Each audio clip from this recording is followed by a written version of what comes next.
Welcome to my channel. What if I told you that you could improve your English without speaking a word?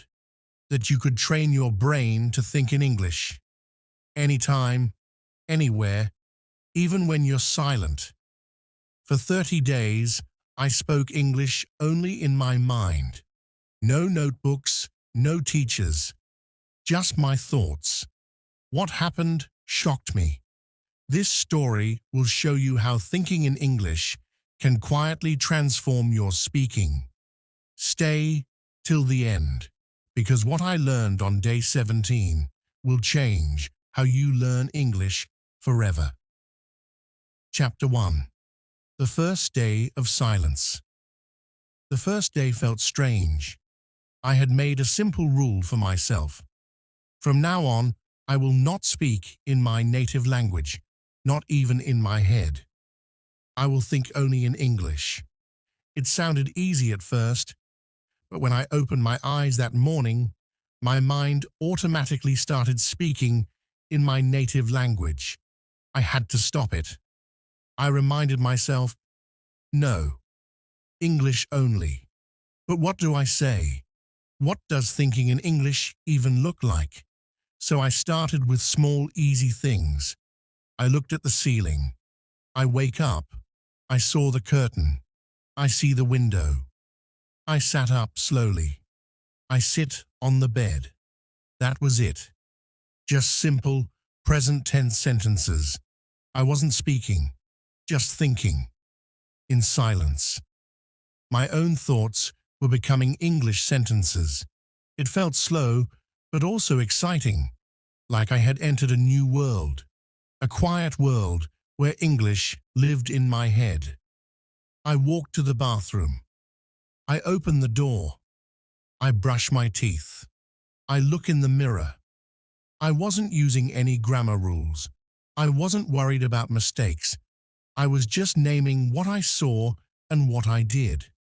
And for the first time, I was seeing English not as a subject, but as a way of life. It was around me. It was inside me. But soon, I hit a wall. I wanted to say something like, I feel fresh, but I didn't know how. I paused. I tried to translate from my language, but then I stopped myself. No translation, I whispered. Just guess. So I said, I feel new. It wasn't perfect, but it worked. It gave me confidence. I was learning by doing, not by rules. As the day went on, I kept going. Every action was a sentence. I drink water. I walk slowly. I wear my shoes. It was boring sometimes, repetitive. I forgot words. I repeated the same sentence again and again. But I didn't stop, because deep inside, I felt something changing, something waking up. In the afternoon, I went for a walk. I looked at trees. The trees are green. I saw children playing. They are running. I passed a bakery. I smell bread. I realized I didn't need a classroom. I didn't need a teacher. My environment was my teacher, and my mind was my classroom. By evening, I was tired. Thinking in English all day was hard. My brain was not used to it. It wanted to rest. It wanted to return to my native language. But I didn't let it. I stayed silent, and I kept thinking in English. Simple thoughts, simple words. I even tried to plan the next day in English. Tomorrow, I wake up at 7.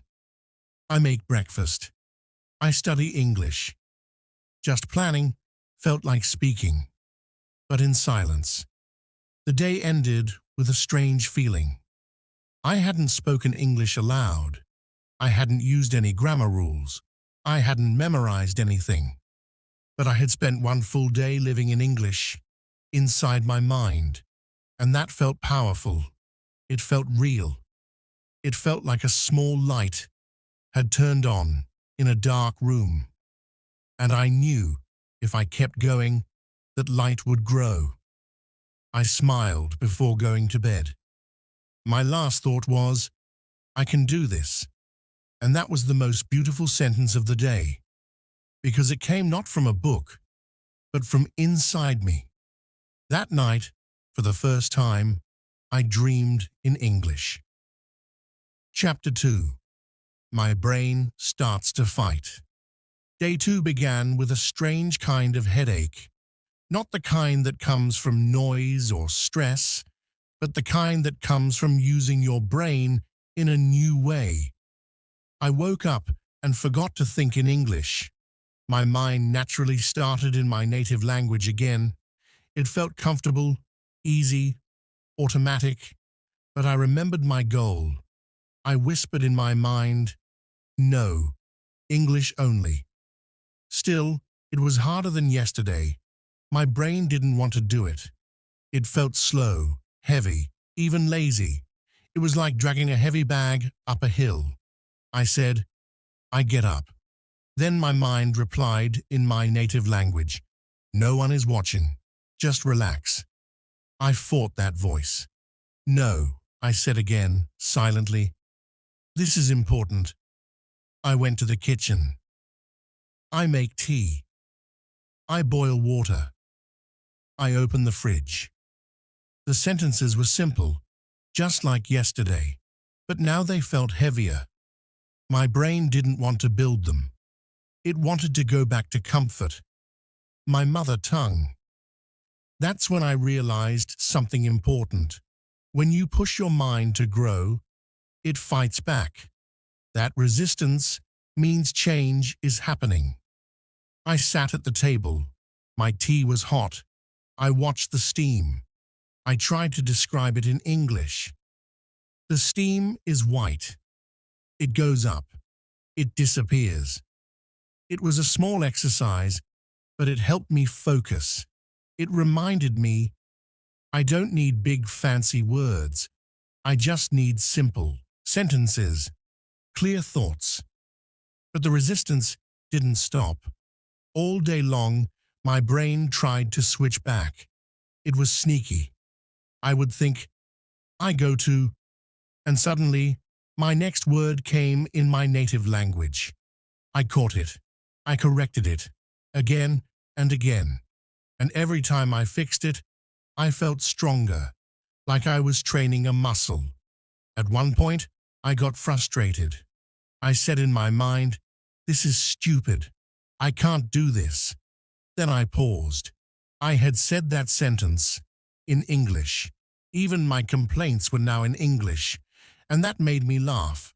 I realized even frustration can be part of learning if you keep it in English. I started using tricks. I would talk to myself in short phrases. Now I eat. Now I clean. Now I study. These phrases helped me stay focused. I wasn't translating. I wasn't overthinking. I was just speaking to myself, quietly, naturally, like a child, learning a language again. The biggest moment came in the evening. I was walking outside. The sun was setting. I saw people talking, kids playing, cars passing, and I began to describe everything in my head. The sky is orange. The boy runs fast. That car is blue.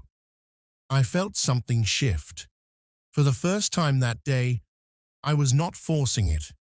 I was enjoying it. I was present, and English was helping me see the world in a new way. But I still made mistakes, many.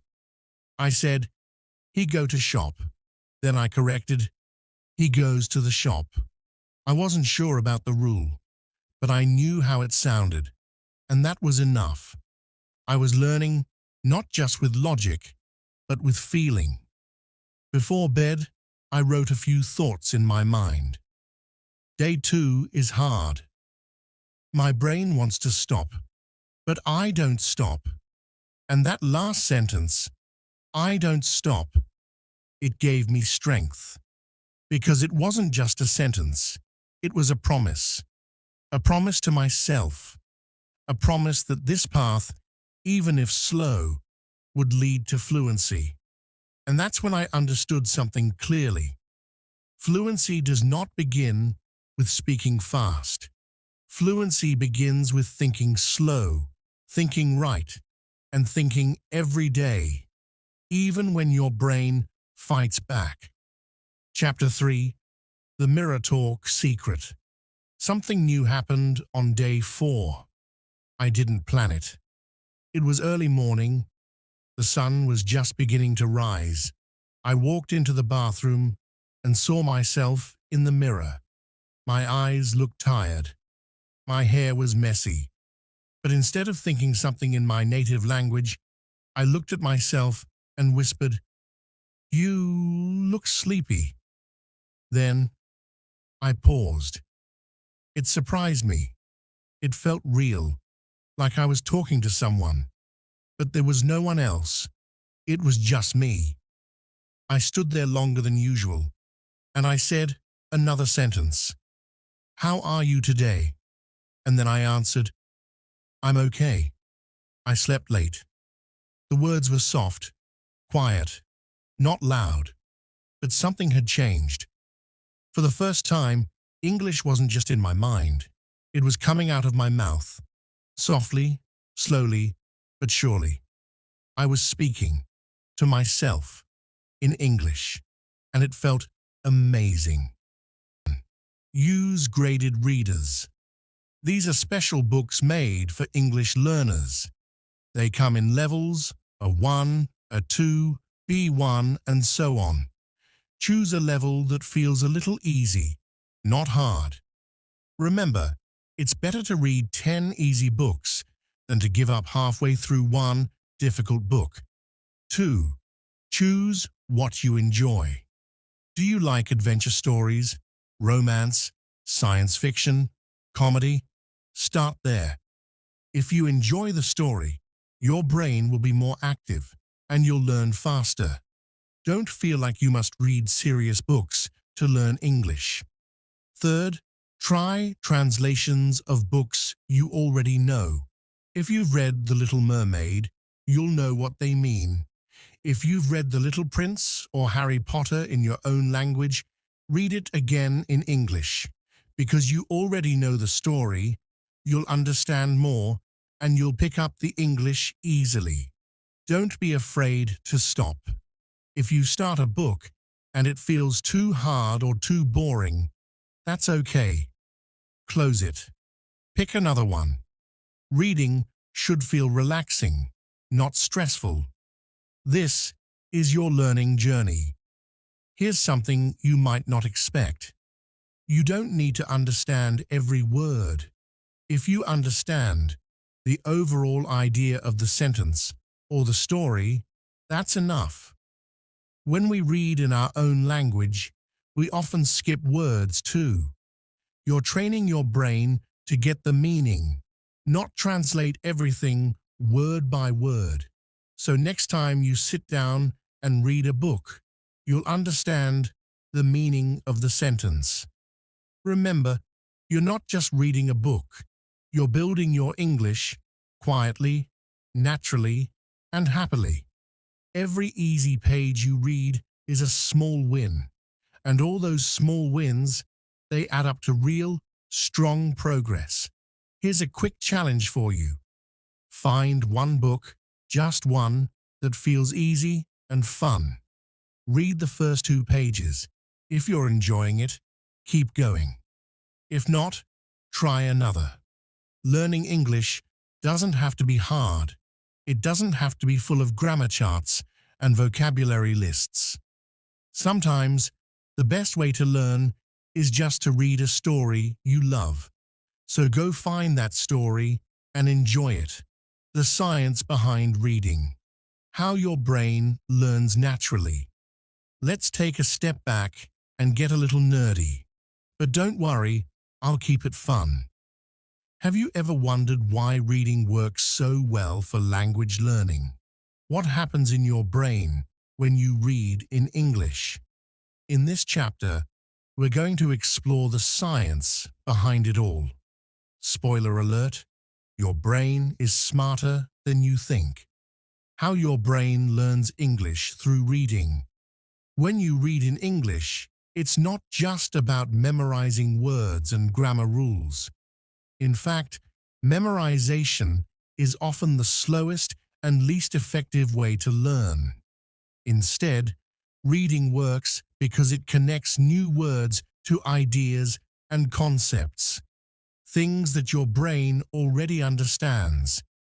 This is why you'll often find that you just know what a word means after reading it in context. Think of it like this. Learning English through books is like soaking up knowledge while relaxing. It's not about forcing yourself to remember or study hard. Your brain is always working in the background, making connections and helping you learn in a natural, stress-free way. The magic of incidental learning. Here's where it gets cool. When you read, you learn a ton without even trying. This is called incidental learning. It means you're picking up new information without even knowing it. Your brain is so good at this. For example, you may come across a new word in a book, but because the sentence gives you clues about the meaning, your brain figures it out almost automatically. This process happens all the time as you read, and it's incredibly powerful. Let's break it down. 1.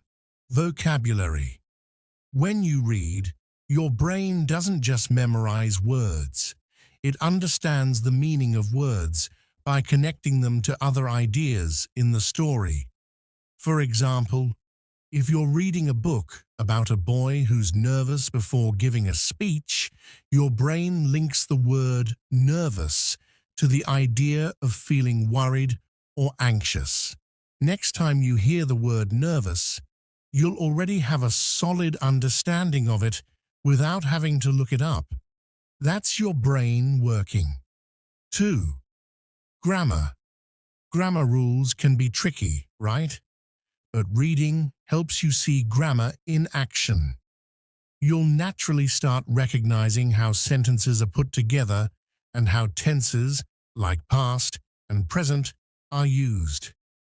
In fact, reading helps you understand grammar more effectively than memorizing lists of rules. For example, instead of memorizing if plus past tense, would plus verb, you'll see it used in real conversations and stories. This makes it stick in your brain. The power of context. What's even cooler is that your brain learns the meaning of words through context. Context is just a fancy word for how words are used in a sentence or story. You don't need to study a long list of vocabulary. You just read. The words come again and again, and your brain starts to remember them. Reading also helps your grammar. You don't need to think, is this present simple or past simple? Your brain sees the patterns again and again, and then one day, you just know. You feel what is right, not because you studied the rule, but because you read it 100 times. Reading helps with spelling too. Think about it.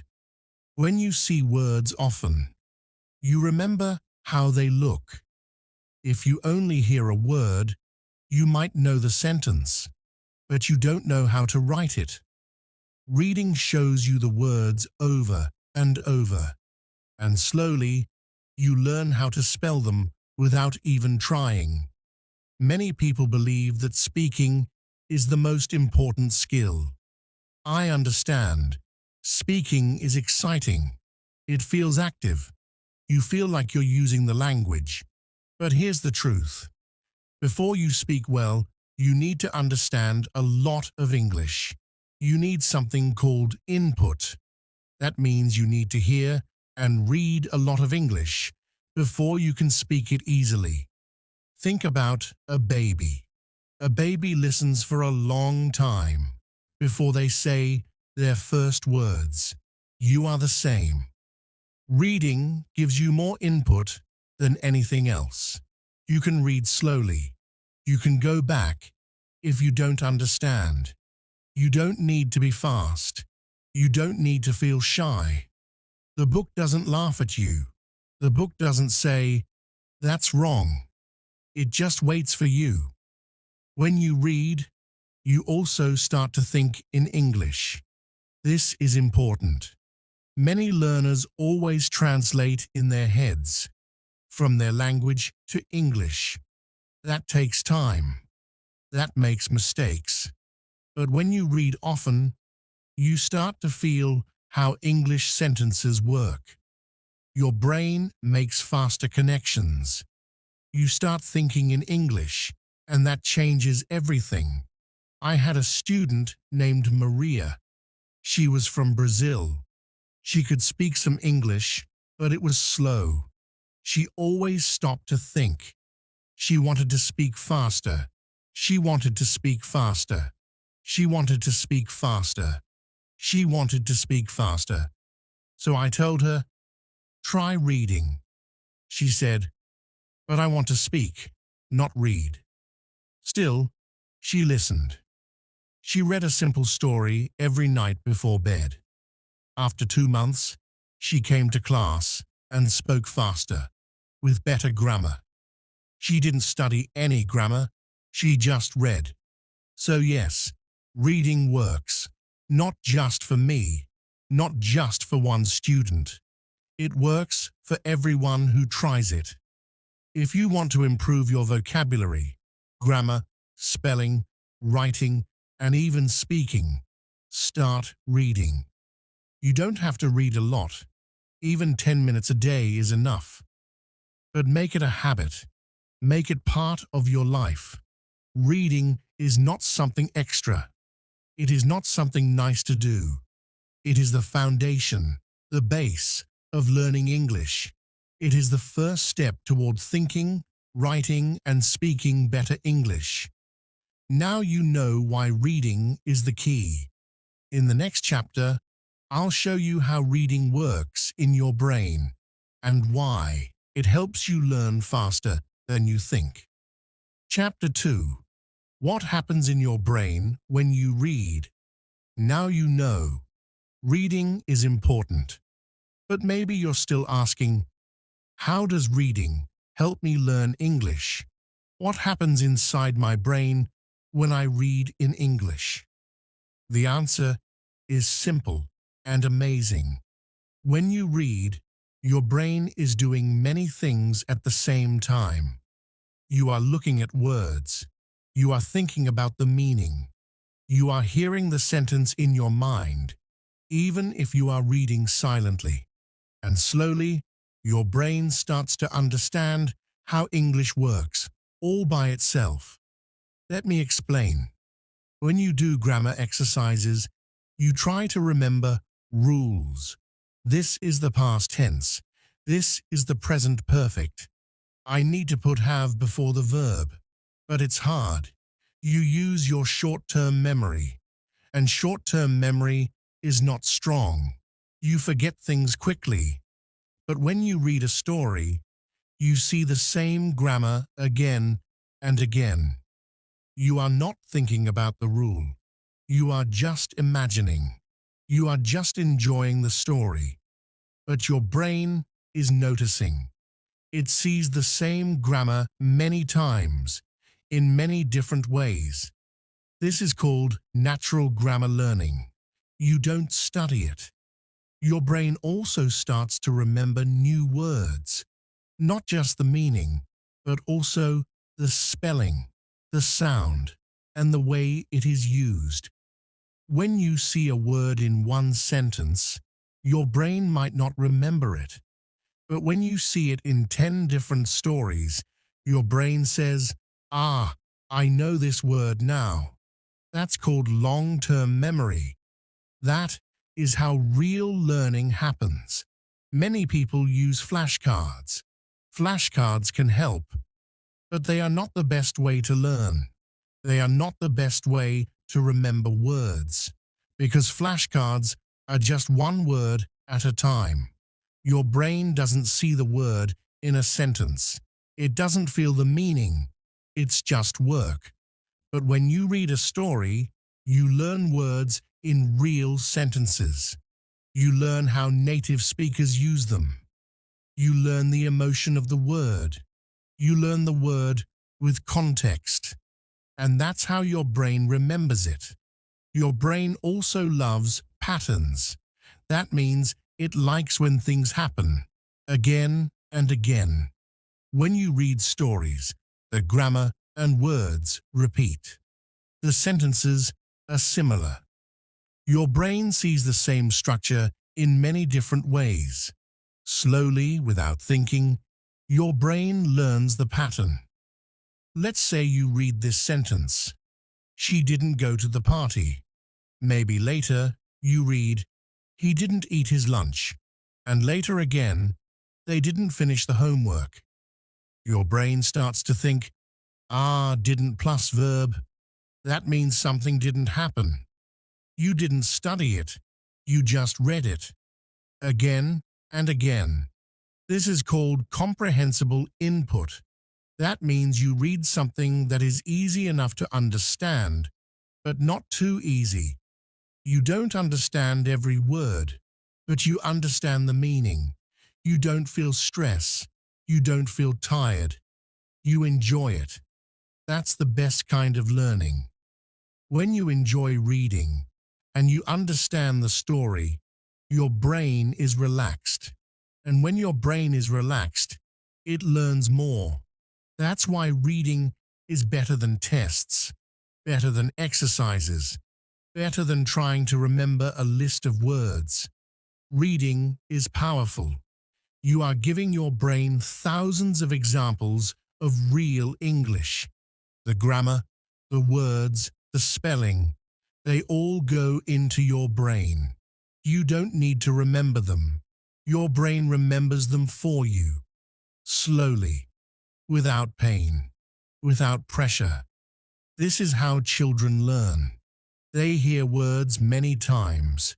They don't study grammar books. They don't do tests.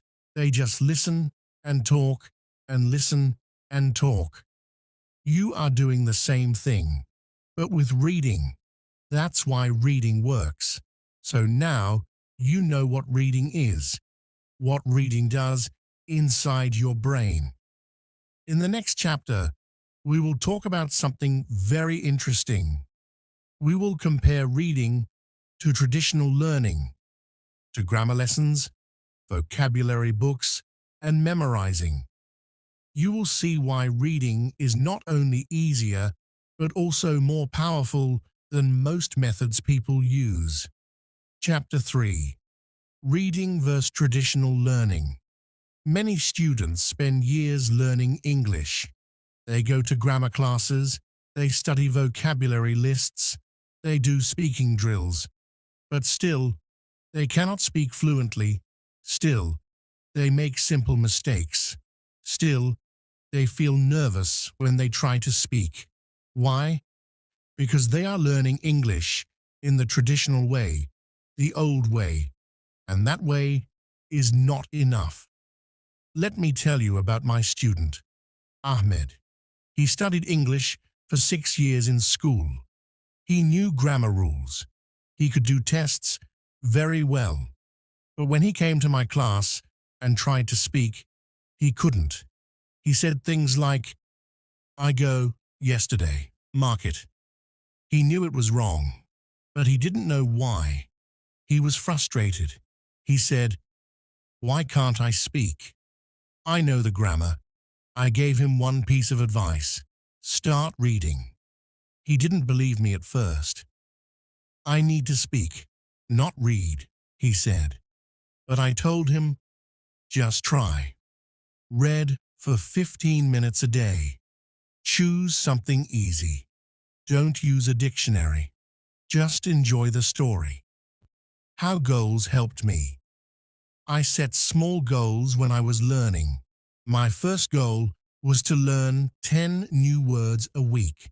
Then I set a goal to read a book in English. Reaching these goals made me happy. It showed me that I was getting better. So set goals for yourself. They will help you a lot. Review what you learn. It's also good to review what you learn. When you review, you remember things better. Look at your notes. Read your old writings. Listen to the same story again. The more you review, the more you remember. How I reviewed. I used to review my notes every week. I read them over and over. This helped me remember what I learned. It also helped me see how much I had improved. So take time to review. It will help you a lot. Stay positive. Another important thing is to stay positive. Learning a new language can be hard, but if you stay positive, it becomes easier. Believe in yourself. You can do it. When you feel down, when you feel like you're doing something, when you feel down, remember why you started. Keep your goal in mind. I had times when I felt like giving up, but I stayed positive. I told myself that I could do it, and I did. Staying positive helped me a lot, so always stay positive. It will help you reach your goal. Don't be afraid to make mistakes. Also, don't be afraid to make mistakes. Mistakes are part of your life. They are part of learning. Everyone makes them. When you make a mistake, don't feel bad. Learn from it.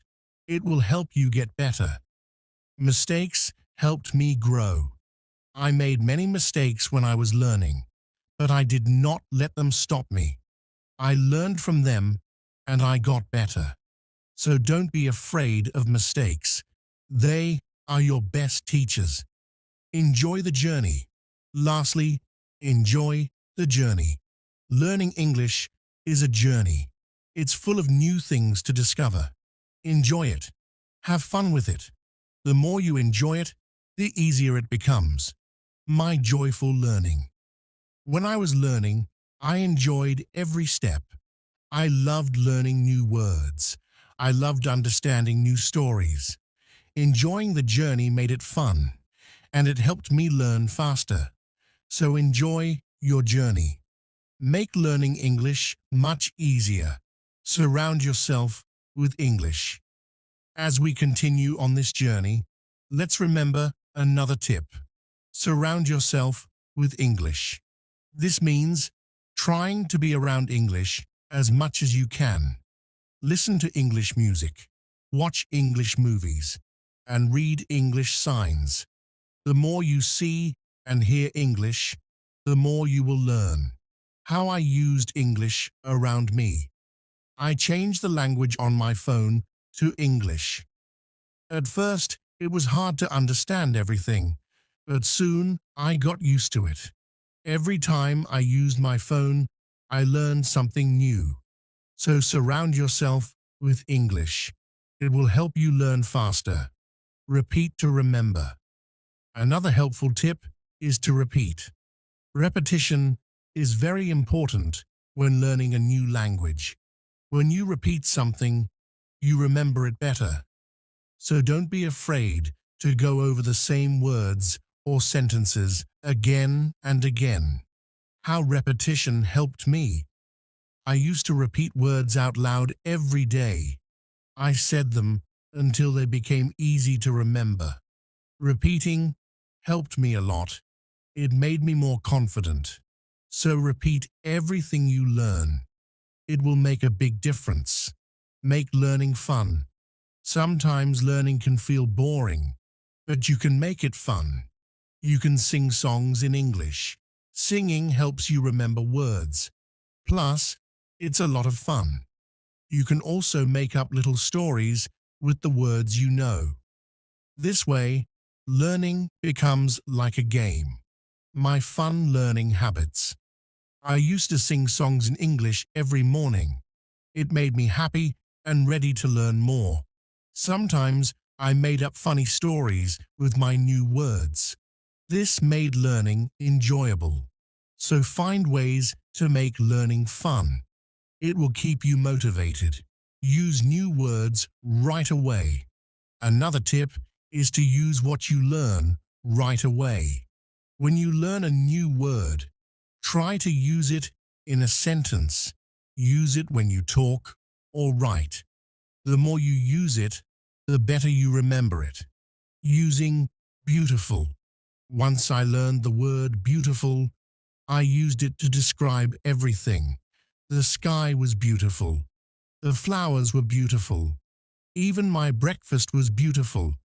Using the word helped me remember it. So always use what you learn. It will help you remember. Take your time. Also, don't rush. Take your time. Learning English is not a race. It's okay to go slowly. It's okay to take breaks. The most important thing is to keep going. Even just one word a day, you are still learning. Slow but steady. I remember when I was learning, I sometimes felt like I wasn't moving fast enough. But then I realized every little bit counts. Every new word was progress. So don't rush. Take your time and enjoy the process. Keep a journal. It's also good to keep a journal in English. Write about your day, your thoughts, or even your dreams. You practice your English every day. When you do a little every day, you are not only getting better, you are also building strong habits. These habits help you move forward, even on days when you don't feel very strong. Now let's talk about motivation. Many people say, I will study when I feel motivated, or I will exercise when I feel like it. But here's the truth. Motivation comes and goes. Some days you feel excited and ready to work, but on other days you feel tired or bored. That's normal. Motivation is like the weather. It changes. Sometimes it's sunny and sometimes it's cloudy. You cannot wait for perfect weather to go outside. In the same way, you cannot wait for motivation to take action. This is where consistency becomes your best friend. Consistency stays, even when motivation leaves. It's about doing what you need to do, even when you don't feel like it. It's about keeping your promise to yourself. Think about brushing your teeth. You don't need motivation to do it. You just do it every day because it's a habit. That's how you want to treat your goals too. Make them part of your day. Make them a habit. And that habit will take you far. Let me share a simple story. There was a man who wanted to improve his English. He was very busy with work and family, but he decided to listen to English podcasts every morning for just 10 minutes. Only 10 minutes. Some people told him that's not enough, but he continued. Day after day, week after week. He listened while walking, while cooking, or while cleaning. After a few months, his listening got better. He started understanding more words and sentences. Later, he started speaking with more confidence. He didn't study for hours. He was just consistent. That's what made the difference. You see, you don't need to be perfect. You just need to be present. Show up for your goals every day, even in a small way. If you miss a day, it's okay. Just come back the next day. Don't quit. Don't say, I failed. I will try again. Because one small action each day is more powerful than one big action once in a while. So remember this. Consistency is stronger than motivation. Small actions build strong results. If you want to grow in English or in life, don't wait for the perfect time. Start today, keep going tomorrow, and believe that your small steps will lead to big success. That's the real power of consistency. Consistency is not just a good habit. It's a life-changing one. It's a life-changing one. Consistency is not just a good habit. When you are consistent, you give yourself the chance to improve, grow, and succeed. Improve, grow, and succeed. Let's explore the many wonderful benefits of being consistent, not only for learning English, but also for your personal life. First of all, consistency helps you improve your skills and make real progress. Think about any skill you want to learn: reading, writing, speaking English, cooking, driving, or playing the guitar. No one becomes great at these things in just one day. Improvement happens slowly, step by step. When you practice a skill every day, even for a short time, you get better. Your brain learns better. Your hands move faster. Let me ask you, what did you do yesterday? What did you do the day before? And what are you planning to do tomorrow? Still nothing? Still the same? Still waiting for someday? That someday will never come. It's a lie. Your dreams don't care about your excuses. The world doesn't care about your reasons. Only your results matter. Solution: start valuing your hours like gold. Write down your daily plan. Focus on one thing that will push your life forward. Cut 1 hour of social media every day. Use it to read, learn, or grow.